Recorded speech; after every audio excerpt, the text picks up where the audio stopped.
Okay, so on your screen, if everything is correct, you should be able to see Tom Rye. He's professor at Napier University in Edinburgh, in Scotland.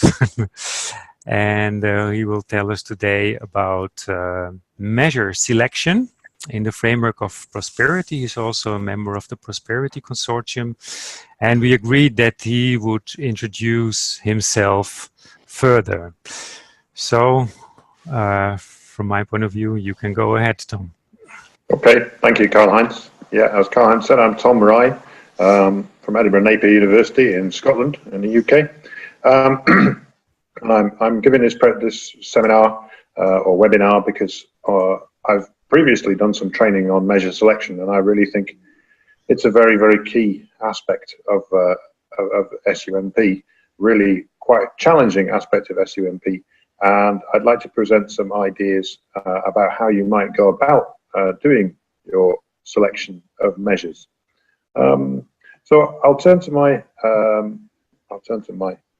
presentation. I don't know if you can see that right now. I guess I have to share my screen. So. Yeah, before you start, I just wanted to say we do this in two parts. So the first part will be about 10 to 15 minutes. Then we make a break. I will collect your chat questions. So anytime you feel you want to ask a question, please go ahead. And we will treat them after 10, 15 minutes. And then we do the second part of the presentation. And it will again be a chat round. Everything will be recorded, so you can have a look at it at the end, and you can also have a look at the presentation that we will send to you. Okay. Great. So, yeah, measure selection in SUMP. So I really want to relate measure selection, first of all, to objectives, the objectives of the SUMP. So I know it sounds like I might be starting a little basic, but I think it's really, really important that everything you do in your SUMP relates back to the objectives that you're trying to achieve with your SUMP. That's a fundamental aspect of the SUMP approach, and you should never really forget it. Then I'll give some examples of the types of measure that you might wish to implement or use to achieve SUMP objectives, and provide some examples of those. And then really using an exercise, I'm going to give some thoughts on how, in a relatively qualitative way, we can select measures and assess their contribution to objectives. And finally, one thing that I thought was really important and interesting to bring up in this webinar, because it does relate to measure selection, is the use of transport models and what they can do and maybe what they can't do.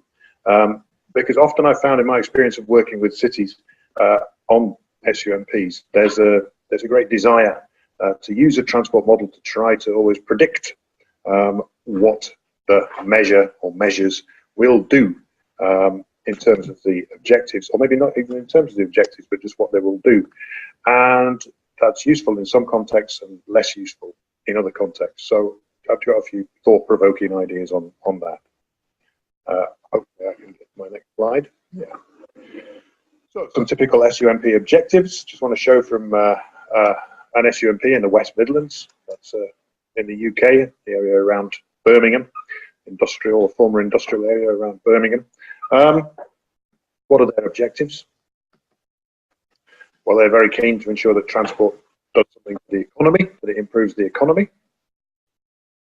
They're very keen, perhaps a particularly British thing, that transport does something towards social inclusion, that it makes people feel more part of society. So, for example, you can see on this picture here, there's a gentleman, I think, in a wheelchair. Sorry, Tom, to interrupt you, but could you speak a little bit slower?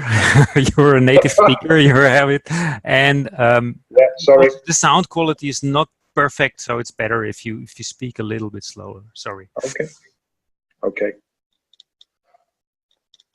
I'll try to get the microphone slightly closer to my mouth. I don't know if that will make a difference.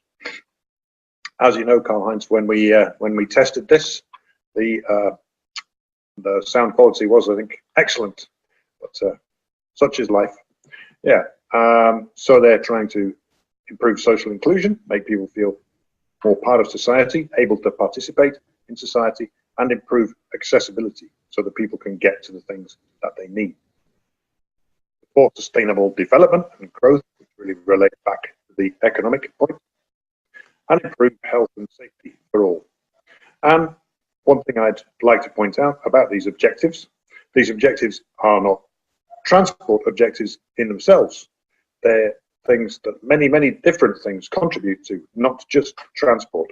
And that's another fundamental element of the SUMP approach, that the things that we do in transport generally are not for transport's sake, but they're because we want a healthier society or a safer society or a more socially inclusive society or a better economy, and so on. So that's very important to remember. Sometimes as transport planners, we think, we must do something for the transport system because the transport system needs it. But the transport system is just a means to do other things. And these are some of the, in this list, some of the things that we might be looking at. Like animation there, to keep the slide mildly visually interesting. Another example of SUMP objectives from Lyon in France. There's a picture of Lyon, in case you didn't know what it looked like. But here are their objectives: improved safety, improved air quality, reduced emissions, better environment, improved urban quality of life, better public spaces, and a transport system that is organized harmoniously. Although I would argue that that final objective is really not an objective, it's something that you're doing to the transport system to help to achieve some of the other objectives. But with these two examples from Lyon and from the West Midlands, you can see there are great similarities in the types of objective that we might find within an SUMP. Now moving on to the categories of SUMP measure and types of measure, the things that you might implement to achieve your objectives. Now, I'm actually quite a fan of something called the consult guidelines, and I'll show you those later on in the webinar. But the consult guidelines is really a catalogue of SUMP measures, things that you can implement in an SUMP. Consult guidelines are produced by Leeds University, so you can see that I'm unbiased because I come from a different university, but I still think that these are very good and I would recommend them to you highly. These measures, or in the consult guidelines, the measures are categorized into different types of categories, like measures that change attitudes and behavior, measures that deliver better information, measures that deliver infrastructure or manage existing infrastructure, or change the price of the transport system. So you can see that whilst perhaps in a traditional approach to transport planning, we might focus particularly on the infrastructure, maybe the infrastructure management. Consult shows immediately there's a much broader range of measures that can be implemented within an SUMP. There's a big menu, if you like, of measures to implement, or that you could choose to implement. And Consult also thinks that, yeah, beginner cities or cities earlier into their thinking about the SUMP process may perhaps concentrate a little more on the physical environment and infrastructure, whilst more advanced or innovative cities, as they think more about how they could achieve their SUMP objectives, then they start to think about managing mobility and regulation and new legislation and so on. And so these can also be seen as hard measures, physical environmental measures, versus softer measures. But they're all part of the palette, the menu of measures that are available in SUMP.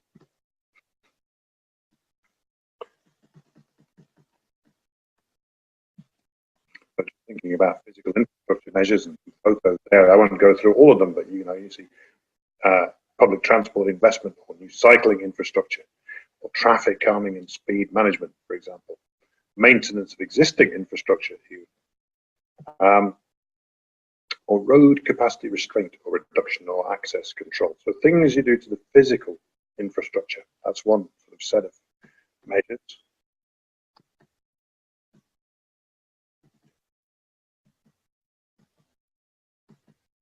Another category, there are many measures that might fall into the category of mobility management. So improving public transport or using intelligent transport systems to manage the way that people use the road network, using travel behavior campaigns and so on to influence how people travel.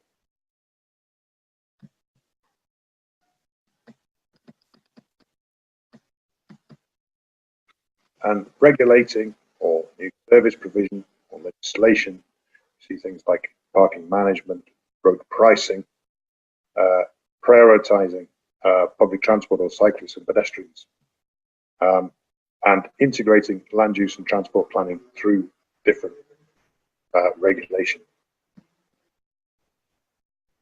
How might you find out about those different measures? Those are the various sources of information about those different types of measures and what those different types of measures might achieve. Now, what I'm going to do now is ask Karl-Heinz to carry out an online poll, so to ask you to participate. And so what we're really going to ask you to do is, if you have an SUMP, if you're from a city that has an SUMP, or if you've worked for a city that has an SUMP, we'd just like to see what the range of measures is that you have in your SUMP, so we can then get an idea of whether people are concentrating more on the infrastructure-based measures, or whether they're also thinking about mobility management measures and regulatory measures and so on. So we'll just do that at this point, and then I'll just show you the consult database after that. But first, okay, Karl-Heinz, if we can go over to the poll, that would be truly splendid. Are you able to see the poll? I can see the poll on your screen. Okay, and I will start it now. Now I can see it. And I will ask all the participants to vote. So you see the physical infrastructure. You can select which ones you're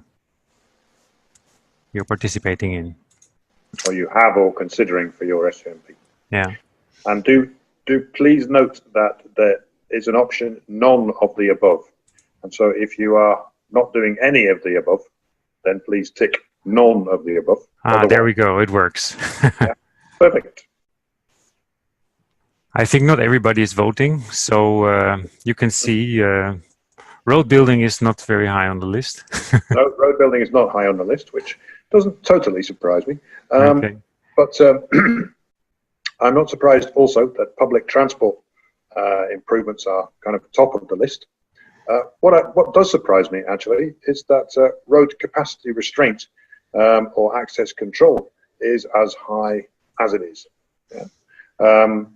But in a sense, I find that quite encouraging, because there is absolutely no doubt that when we look at those cities that have really changed the way that people travel through their SUMPs, then an important measure has been road capacity restraint of some form or another. So it's very encouraging to see these results here.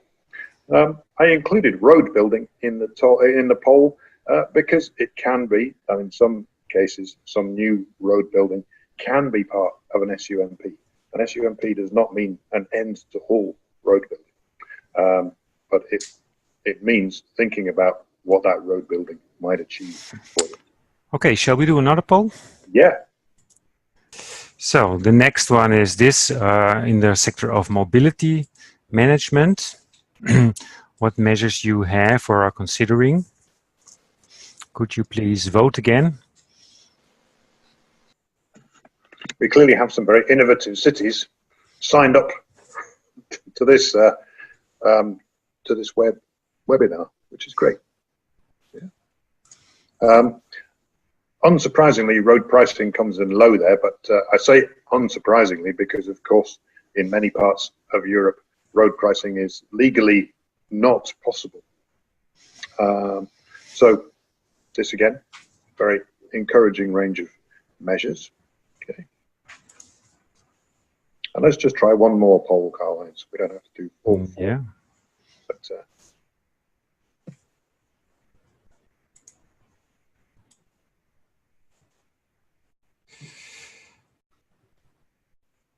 so we have now service providers. Sorry, regulation and services. there is a little bit of duplication here of options, but Yeah. we can see whether or not there's consistency in the results. A freight partnership is working with freight operators to try to reduce the impact of freight, the environmental impacts of freight.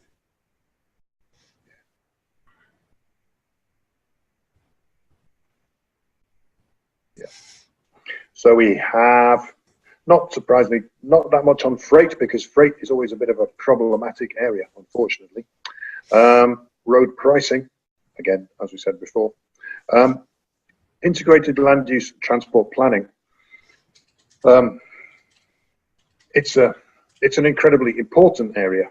Again, those cities that have made real impacts on how people travel in their cities have made the integration of land use and transport planning fundamental, a key part of their SUMP. But I acknowledge also that it's extremely difficult to do, particularly in some planning systems. Very difficult to do. There just isn't that link up.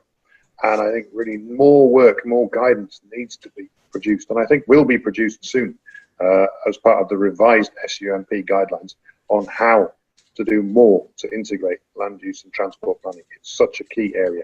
But I think this poll shows that, you know, cities maybe see it as a key area, but still it's very challenging for them. Okay, Karl-Heinz, do we want to see if there's any chat questions? Yes. So far, I don't see any questions. If one of you has a question for Tom or for me, then please do so. I think what would be interesting is to have this consult link. Is it in your presentation then? It certainly is, yeah. Well, I was going to show it now after the... Okay. Yeah.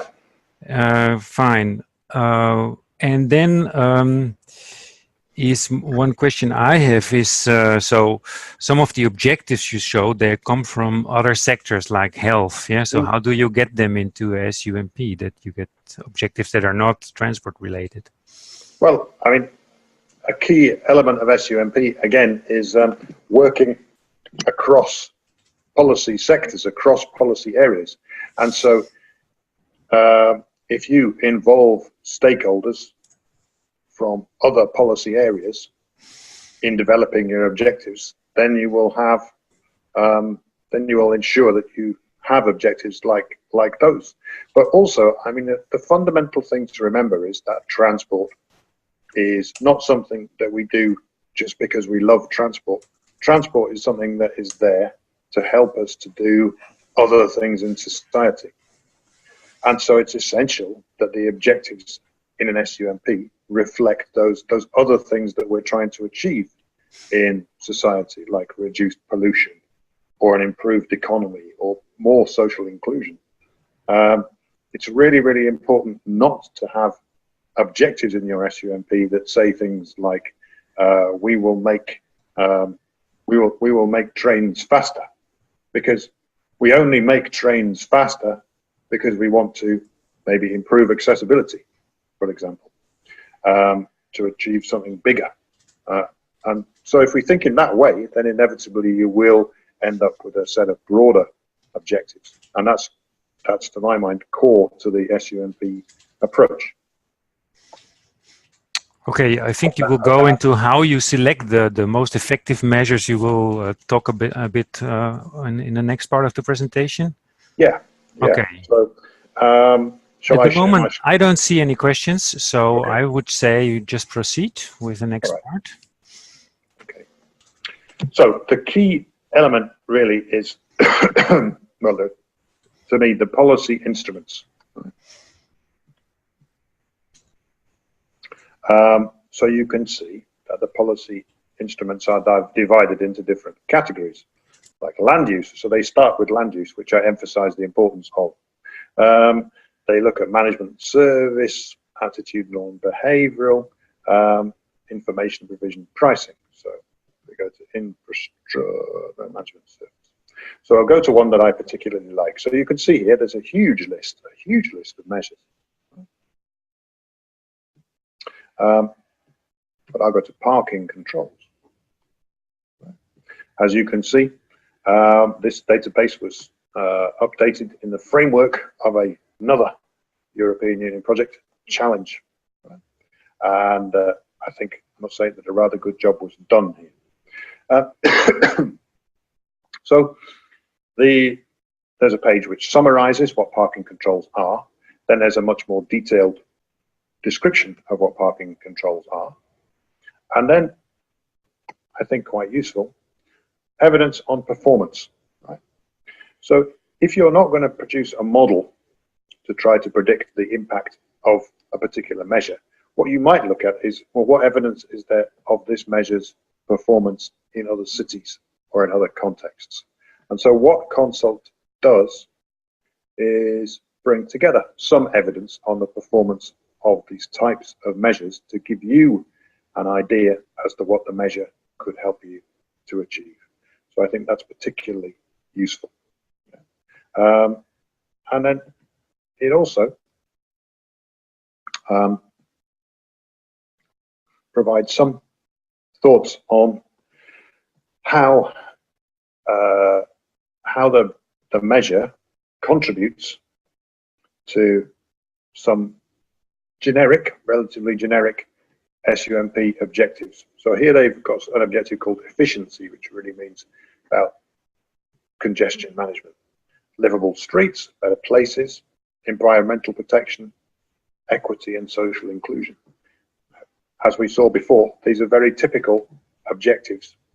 Safety again, economic growth. So it's like reading the objectives from Lyon or the objectives from Birmingham again, and there they are. Right? And Consult gives, just in this qualitative way, on a 10-point scale, an indication of how much the measure, if you implement it, will help to achieve or to undermine, because look, it's got ticks, but it's also got crosses, how it will achieve or undermine the achievement of that objective. So in this case, they argue that parking management, it's not fantastic from the point of view of equity and social inclusion, because they say, oh, well, this is maybe just allowing richer people to pay. But it also says that there's some contribution to efficiency, to livable streets, to protection of the environment. These are obviously the opinions of the authors, right? But they're useful in comparing the impact or the effect of the different measures. So I would commend this to you. The other thing that I don't have time to show you is that Consult also has an option generator. Right? So this allows you to, well, this basically suggests to you a list of measures that might be useful in your context, in the context of your city. So if you've got time, and I hope you do, then go back and have a more detailed look at that. Right. Now I want to move on to how we select measures, or how I think you might want to select measures. Now, I just want to bring to your attention something else, which is also found actually in the current EU guidelines on measure selection and option generation in SUMPs. It's the idea of a strategy or a policy in SUMP. And I'll explain to you, I hope I can explain to you why I think these are important. Basically, they're the desired direction of change in the transport system to try to achieve your objectives. So the objectives are quite broad, but when we get to the strategies or the policies, we start looking at, well, what are we going to do to our transport system generally, at a general level, in order to achieve those objectives. So those are the measures, but the strategic policy or the strategy is a way of deciding, helping you to decide what types of measures to implement. So this is best illustrated through an example on the next slide. So Ghent in Belgium, often held up as a good example of good practice in SUMP. But I think what's very interesting here is the way that they've developed a set of strategies and policies. They call them strategic lines in their SUMP, but they are basically strategies. The first one, protecting the historic centre from through traffic and making it a place for pedestrians. The second, an improved bike network. The third is better circulation, improved circulation of public transport and more trams. The fourth is parking management. The fifth is speed control. And the sixth is making main roads better places to live, more livable places. Now, if you look at this list, these 6 strategies or policies, you can see that none of them speak about, or none of them refer to existing places, or sorry, none of them refer to precise places.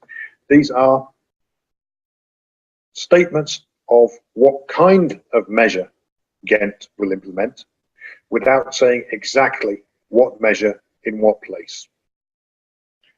So these strategies and policies are developed through a political process and a process of stakeholder consultation, stakeholder engagement. But you cannot get away from the politics of this. These are effectively political decisions to say that our SUMP is going to achieve its objectives through doing these kinds of things. But these are not specific measures because they do not refer to specific places. So it doesn't say speed control on König and Albertlaan, for example, which is one of the streets in Ghent. It just says speed control throughout the city with more 30-kilometre-an-hour zones. So it does not say there will be a 30-kilometre-an-hour zone on your street. It simply says, generally, the way we're going to achieve our objectives is by doing these kinds of things. And clearly, that's got to be part of measure selection because this steers the city towards selecting certain types of measures. And this is also illustrated here, right? These are 2 measures. Both of these measures are to improve pedestrian safety.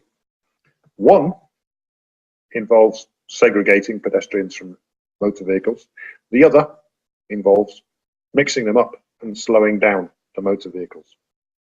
Now, without strategic lines, when it comes to individual streets, it becomes very, very difficult to stop the argument between people who support this kind of approach and people who support the kind of approach on the right of the traffic calming. But if you have a strategic line, a strategy that says our general approach is going to be speed control throughout the city, then when you get to the level of the individual street, it's much clearer that you're more likely to do this on the right than you are to do this on the left. And that's why strategies are so important in helping us choose between different measures that we might use to achieve the objective. Right? So an exercise, this is an exercise that I'm going to do. Don't worry, you don't have to do it, although there is a small poll as well. I'm going to introduce you to the idea of objectives-based appraisal between measures. Version of that slide. Okay. Right. The exercise basically, we know that parking in and close to the city centre is a problem. There's a complaints from shopkeepers and residents that there's not enough parking. Most of us live in cities where that is an ongoing issue. People will say there's not enough parking. Exactly. What measures could we implement to improve the situation, and how could we select and assess them?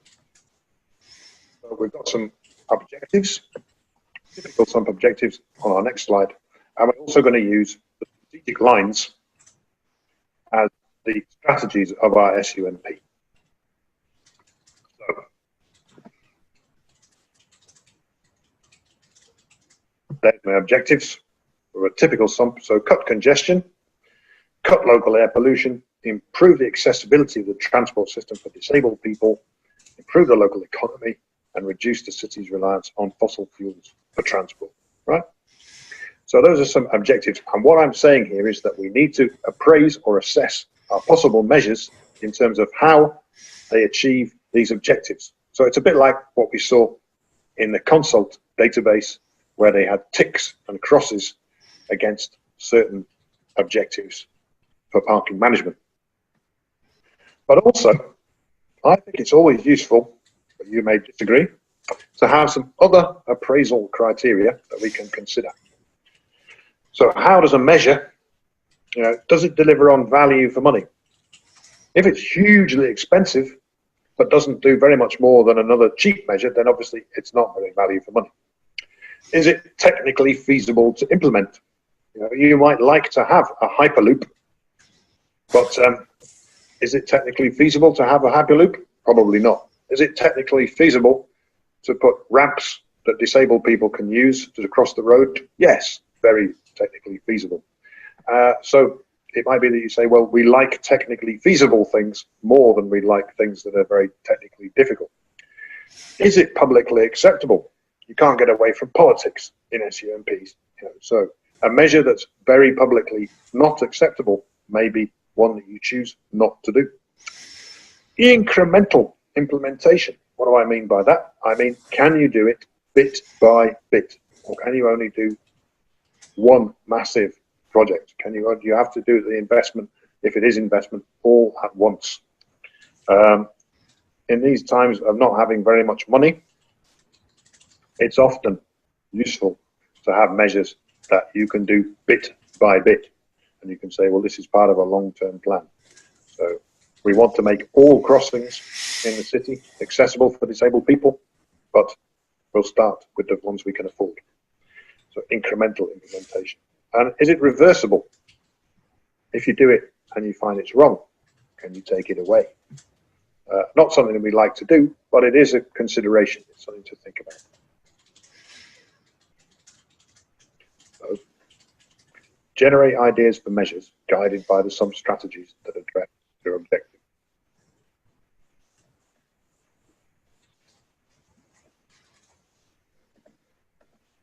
But you may end up actually with a package of several measures together. But what I'm recommending here is that choose between measures. We really use this thing called objectives-based appraisal, where we look at each possible measure's performance against each of our objectives. And we're using a qualitative -3 to +3 of highly negative to highly positive scale. So it's only indicative, but it helps us to guide us in the choice of what measure we might want to investigate or appraise in more detail. It can be done by one person or by a group of stakeholders, and objectives can be weighted as well. So if there are some objectives that you think are more important than others to your city, you can give them more weight in this process. So we can do this as an exercise now? Well, no, I'll just introduce. Oh, yeah. Yeah. So basically, you can use a kind of a matrix. So here I've generated two possible measures, options to deal with our problem that the shopkeepers say there's not enough car parking. So we could, option number one, build some new off-street car parking, charge it at market cost for visitors, and provide subsidized parking for residents. Or we could manage parking for both residents and visitors to bring demand closer to existing supply, and maybe do things like use pricing and time limits to increase turnover so that spaces are used more effectively. So one is basically a more infrastructure-based approach, build some more parking.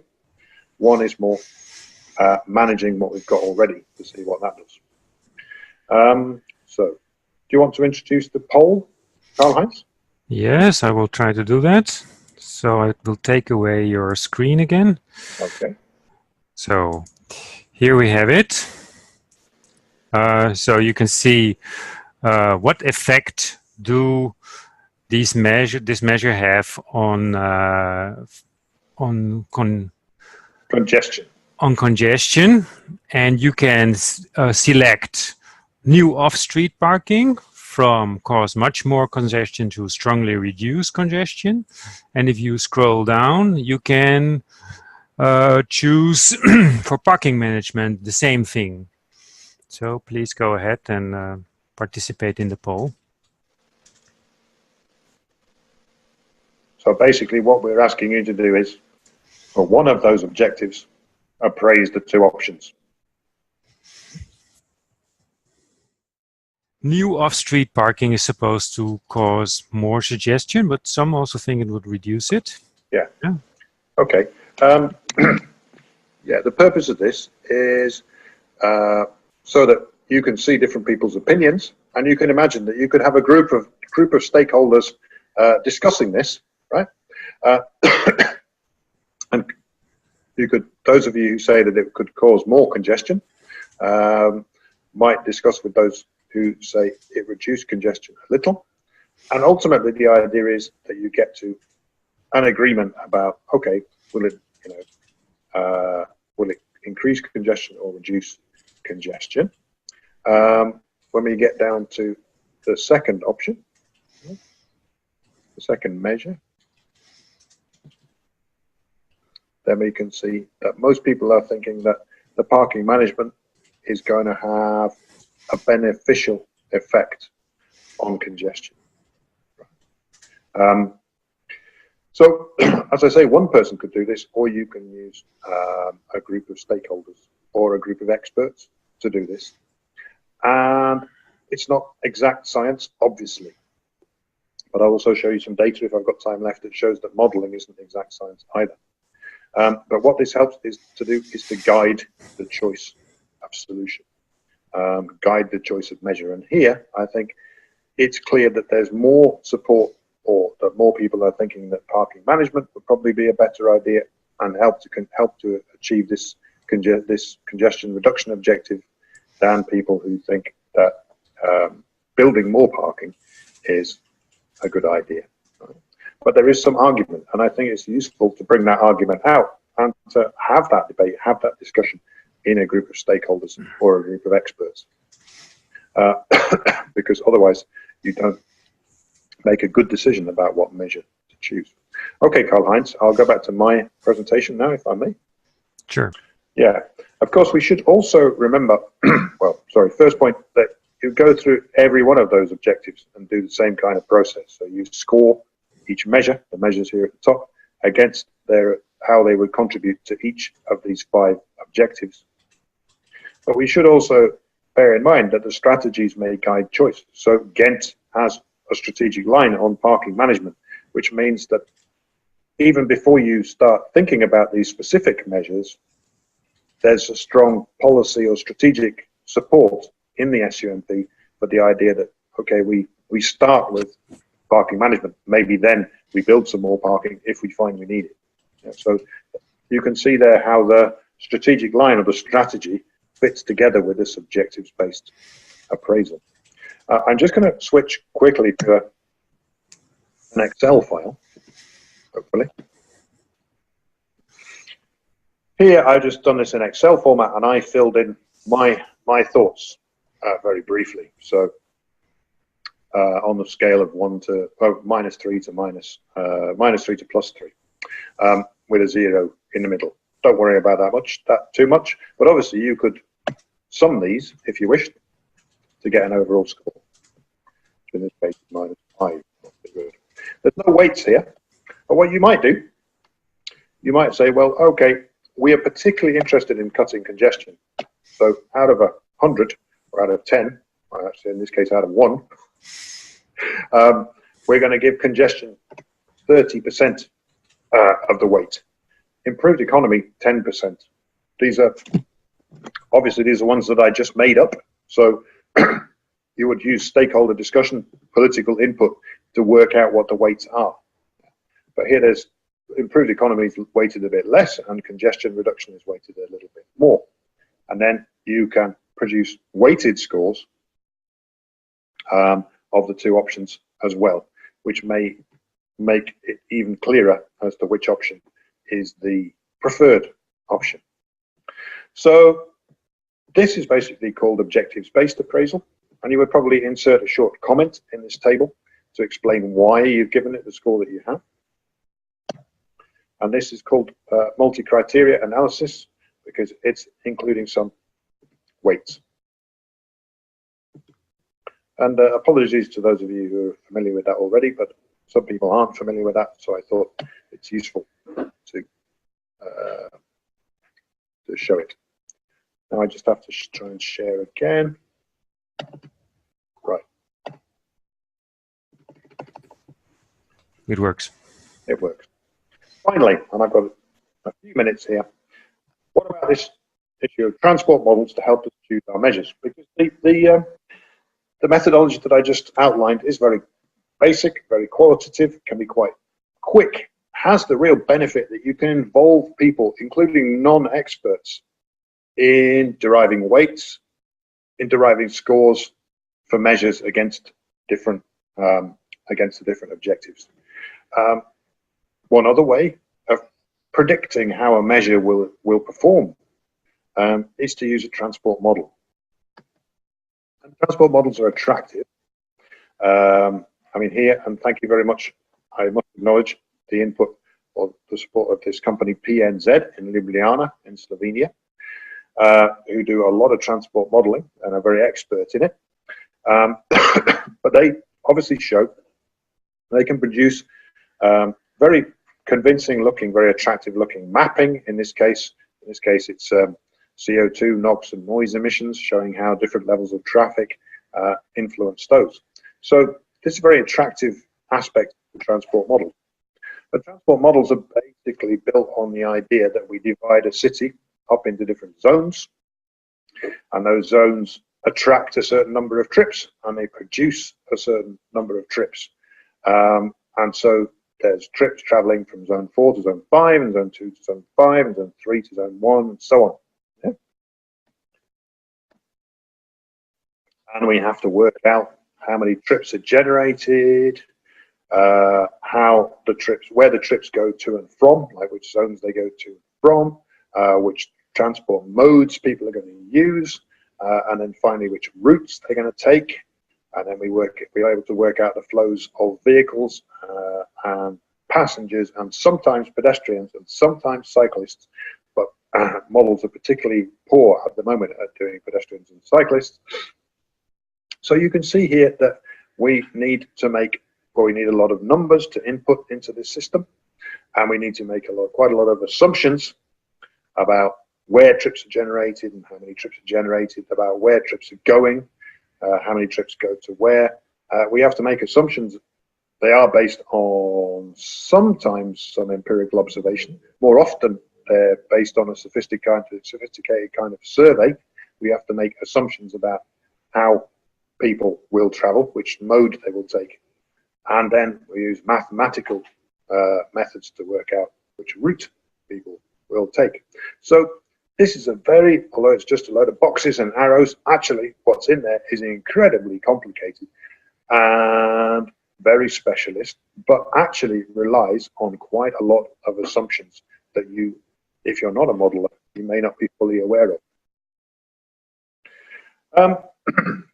And so I thought it might be quite useful actually to just show this data, which is from a paper by Nicolaisen and Driscoll, 2014, and all they've done is review other people's studies of how accurate was the modelling that was done for new schemes. So there's loads of different studies down here, and each of these studies looked at either road or rail or road and rail, and this number here is the number of schemes they looked at. And basically this shows how much did the model overestimate or underestimate demand in the studies that they looked at. And you can see that at the top end, in Pickrell's review of the 9 studies of rail that Pickrell looked at, they overestimated demand by 65%. In the roads studies, it's a bit more accurate, but still underestimated demand by 20%, underestimated demand by 11% in this study. So you can see that these models, they're very sophisticated models, but nonetheless, in relationship to what happened in reality, there were some quite significant differences between the model prediction and what really happened. And this is a similar idea from Australia, but I'm running out of time, so I won't go into it in detail. But basically, it shows that what was modelled and what actually happened when a new motorway was built was totally different. And I think, finally, I know it's a long list of words, but what I want to just point out here is that there are lots and lots and lots of measures in an SUMP that you really can't model, or our models just can't deal with them. So mobility management, a lot of that our models can't deal with. Improved streetscape, our models can't deal with. More accessible pedestrian environment, our models can't deal with. To an extent, road safety measures, our models can't deal with. Quality improvements to public transport, models are poor at dealing with. Really, it's only the things in green, and then even cycling infrastructure is a bit of a problem, that models can deal with well, and then they're reasonably good at dealing with the things in red italics. So what I'm saying is here, really, that there are many measures that you might wish to include in your SUMP that you either can't model or can't model very well. And so for measure selection in SUMPs, really a model is not where you need to start. I would totally recommend that instead you start with a set of good objectives, a set of good strategies, and a consult database, and you take it from there. And you can use the objectives-based appraisal or multi-criteria analysis approach that I've chosen in this webinar, and I think that'll help you move a long way towards a set of useful measures that will help you to achieve your SUMP objectives. That is all I want to say for now. Thank you very much for those of you who've continued to listen throughout this webinar. Are there any questions? I have to say I enjoyed giving that more than I thought I would. And I hope it was moderately, at least moderately interesting. And if you feel like emailing me with any questions afterwards, not a problem. I'm quite happy to take them. Yeah, if you have questions in the chat, then please post them now. I don't see any. The only remark I saw is that for Belgium, you use the abbreviation BG. It should be BE because BG is Bulgaria. Yeah, I apologize. Okay. And then there's a question from Jonas Damidavicius. Oh yeah, hello Jonas. Yeah, and he asks about the weight of measures, how to set correct weights, and who should do this. Yeah, well, as I said, it's a political process, really. So a group of stakeholders, a group of perhaps expert stakeholders. I mean, for example, in Spain, it's quite common in developing an SUMP that there's something called a mobility round table, where sort of a group of key stakeholders meets regularly to discuss the SUMP and what it should do and how it's developing. You know, they're quite well informed. They represent different points of view, some NGOs, some Chamber of Commerce, other policy areas and so on. And so sitting that group down and working with them to derive some weights for the objectives would be a very appropriate way of doing it. I mean, it is a political decision, but the politics, you know, it has to be the politics of your city. So I'd recommend using a group of stakeholders, perhaps with, you know, moderated by or with input from your local politicians to derive the weights. But another way that you could do it is some kind of poll. but you have to be careful with polls that you get a representative sample of people participating. You don't want your poll, no offense to cycle activists, but you don't want your poll or vote to be completely dominated by cycle activists. But because cycle activists are so active, there's a risk that if you have an online poll, then it will be, dominated by them. So you need to think about that kind of thing. Hope that answers the question, Jonas, but if you want any more details, feel free to email me.